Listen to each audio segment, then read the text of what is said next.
Speaking of rent, do you want to mention what your lease amount is for this basement suite? So the basement we have rented out now, currently, to some nice tenants for $14.25 a month, utility plus utilities.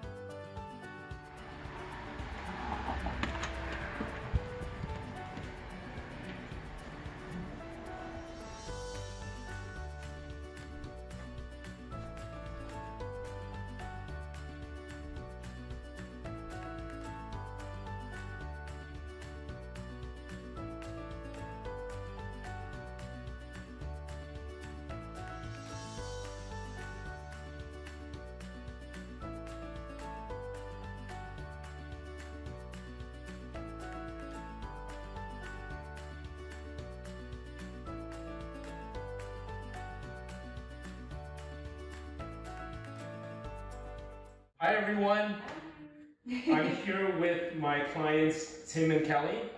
They just completed their second suite here in Hamilton, and as you can see, this is an amazing space. We're standing right here in the living room, the common sort of living dining room area. You can see the kitchen in the background. What's amazing about this space, and this is sort of the first basement suite that I've ever been to where the master bedroom has his and her closets, as well as an ensuite bathroom. So that's amazing.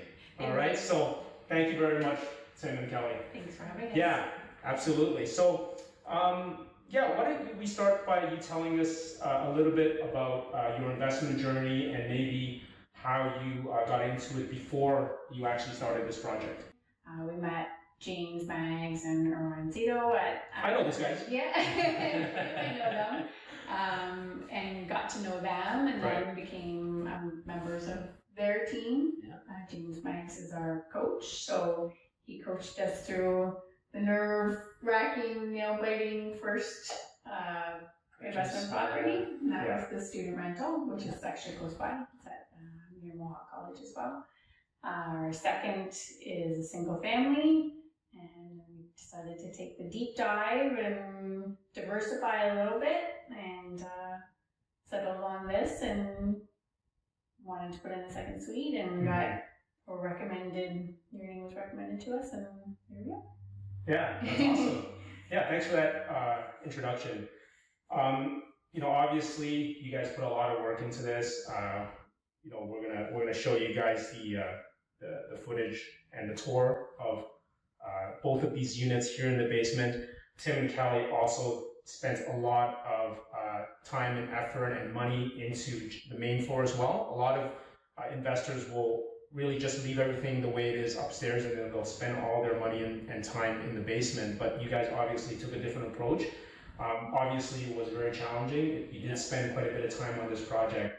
I mean, what were some of the most challenging thing, or the most challenging thing that you've encountered in this process? Probably the most challenging was the trades, and I think a lot of people have that same experience, whether it's them being overbooked or not showing or not being reliable. So you do have to. We did do a lot of on the fly, kind of trying to fill in some voids where we ended up having them, and so learning some skills. Yeah, definitely learning some skills. Well, Tim, you yourself, you're a professional plumber by trade. Yep. And gas fitter. Yeah, and the gas fitter. Okay, so you're probably already halfway there with some of the technical stuff that's required for this, but you still have problems with the trades. You having a background in plumbing and construction, you obviously have a lot of knowledge, and you felt confident with managing a lot of the trades and doing a lot of the work yourself. But given that, you know, just coordinating the individual tradespeople, you know, all mechanical, electrical, drywalling, finishes, cabinetry, all that you found pretty challenging, right? Well, absolutely. To get everybody lined up and on time, and one person doesn't show up, and that just kind of puts everybody else behind. So yeah, it's definitely a challenge for the trades. I'd say it was number one for us. Yeah. And I find that it's always tricky with these secondary units because you have the inspectors coming in between jobs, and when one person cannot finish, the next person is waiting on them, and then you have the inspectors that are added in, and sometimes you can't get the inspectors for a couple of days. Right. And then your next tradesperson is like, well, I can't wait forever, I need to start another job, right? Exactly. Yes, you do.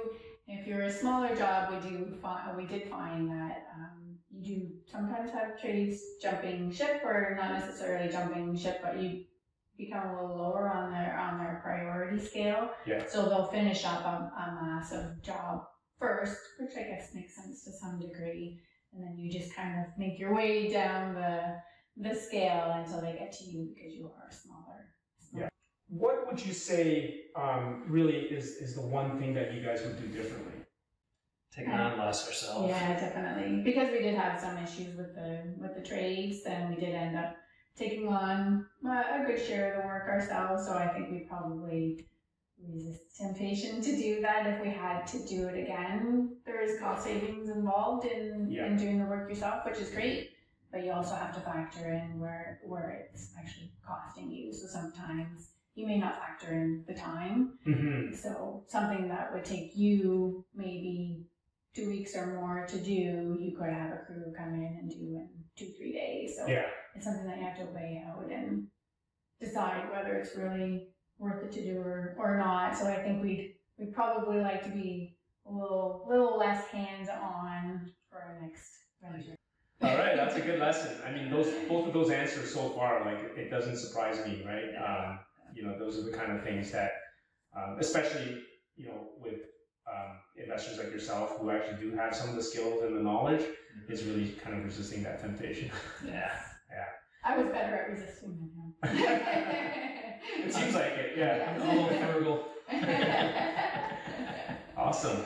Yeah, so I mean, we have a lot of people who are considering using the strategy to do the second suites, and you've given them really good information so far in terms of not being involved as much yourself because you have to value your time and also manage your trades better. What's another piece of advice that you might be able to give somebody who's starting out, maybe it's similar to your situation before you started out, they had some knowledge about investing, maybe they have 1 or 2 properties under the belt and they kind of want to take on a little bit more of this type of project, where you're really starting to get into the development side of things now, right? Because you're adding in a unit, it's an existing house, but you're adding in a unit, you're bringing in inspectors from the city, you're changing the use of the property, and that's sort of the next step. And so what's a piece of advice you would give? I think probably the number one piece of advice I would give would be to enlist help from somebody like Andy Tran and Sweet Additions, because they really offer an invaluable service, and I think a lot of people would find this process maybe a little bit intimidating or a little daunting if they're doing it all start to finish on their own. But having somebody like you who has experience and has expertise, knows the permitting process and even some of the inspectors and the legalities, I think hands down I would say that's probably the answers are not all on the internet. There's a lot of answers on the internet, but we just don't know if they're all do they pertain to us? Like, do they belong to us for this town? Having somebody like you, I think I think it would take somebody from possibly considering it to actually making them confident enough to be able to take on the process. You made it very simple for us to read. This is what we do. Yes. Cool. Thanks. I appreciate that. You guys heard it here. All right. Call me if you need help. So no, that's absolutely right. Like, joking aside, having the right people, and not just like me as the designer or as the coach through the process, but somebody who's not as handy. You want to hire a contractor, you have so many different options. You can manage it yourself, you can hire a contractor. Just understand that, if you don't have the knowledge, you can either get the knowledge, but it does take time, or you can work with somebody who has the experience, right? And when it comes to the contracting side of things, one of the things that I find that's most important, and it doesn't matter if it's a huge company that does, hundreds of these in a year, or if it's, 2 guys in a van that's doing it, one job at a time. The most important thing is that they've actually gone through the permit process and they understand the legalities, and also the fact that they've had discussions with inspectors in the past, because the last thing you want is to be in a situation where a contractor that you hire now has an extra finger to point to say that something is an issue because it's not me, it's the city. Sure. So if they have that experience, there's going to be less of that, or hopefully none of that, right? Where they assume responsibility. So having people who've been through the process really helps. For us, we have built rapport with the cities, with the plans examiners and the inspectors that, they do recognize that our approach is to do things right, is to make sure that, first and foremost, is to make sure it's safe, right? Like in a second suite, it's a basement. You want to make sure you have all the fire alarms, the smoke alarms, carbon monoxide, egress windows. That's number one. And then making a nice, comfortable space, something that, people are going to want to rent. Speaking of rent, do you want to mention what your lease amount is for this basement suite? So the basement we have rented out now, currently, to some nice tenants for $14.25 a month, utility plus utilities. That's amazing. Yeah, plus utilities. So you heard that here. So they are they actually separated their hydro meters and hydro panels. So they're getting that money pretty much free and clear. Obviously with additional expenses, but they are going to be having their tenants essentially cover all the utility costs, so that there's no squabbles, right? There's no. It's hard to divide. Dividing up. So that's an investment up front. Yeah. Great. Okay, just one last question. Now, obviously taking into consideration all the costs that you guys have incurred and your time, Tim, as well as you, Kelly. The down payment for the purchase of the property, and then the rental costs, and all the time. Was it worth it for you in the end, you think?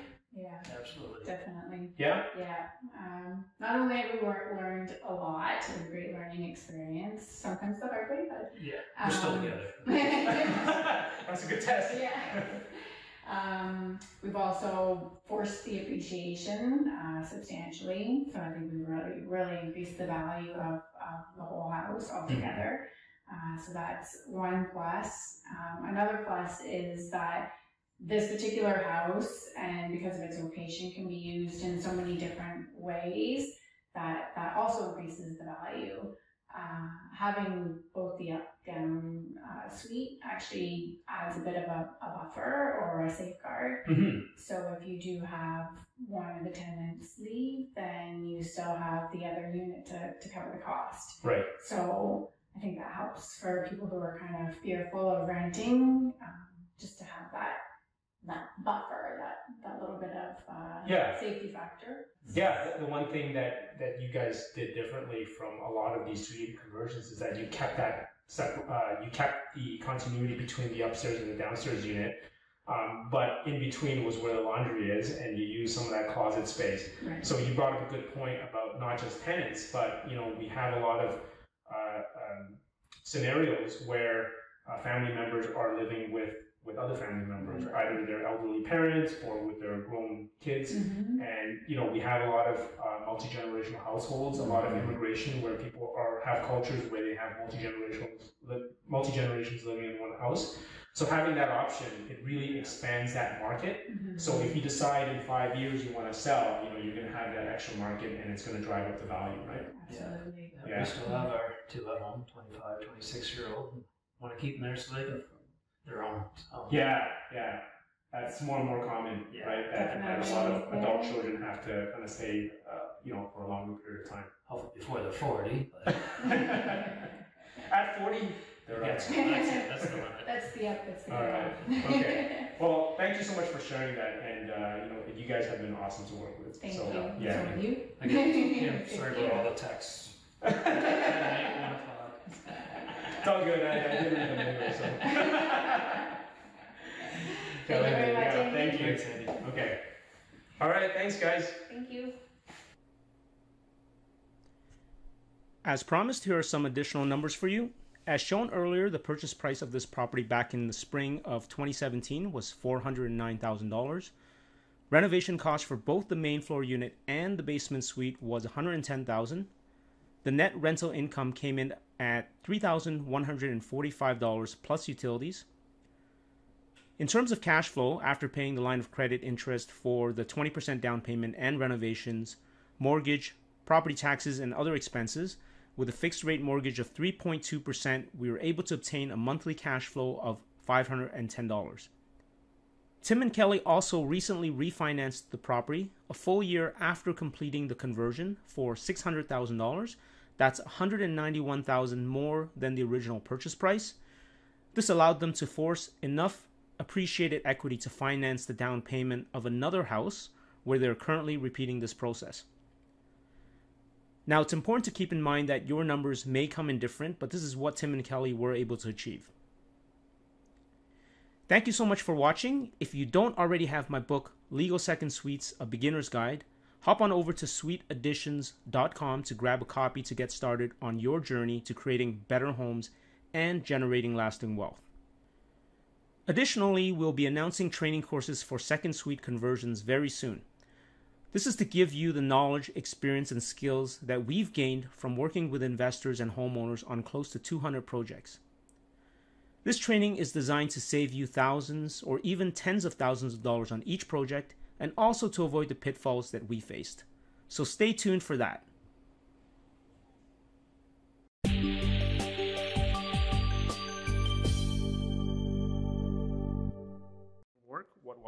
I'll just hold on to the phone as steady as I can. Okay.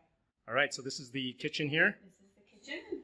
So this is a pretty major change. We had some design dilemmas, but I think we've overcome and improved it. This was a bump out over the stairs, which was a very awkward space to begin with, but we moved the wall forward and made a lot more practical, usable space. Yeah, I mean, that bump out's always a little awkward for these types of houses. Definitely. So the fact that you're able to do that and create the drawers there looks really nice, and it's not as obvious with that stair bump out. Yeah, we're definitely happier with it. So to open this up, we went from a small doorway here, opened it up and made it a bigger opening. Just kind of. All right.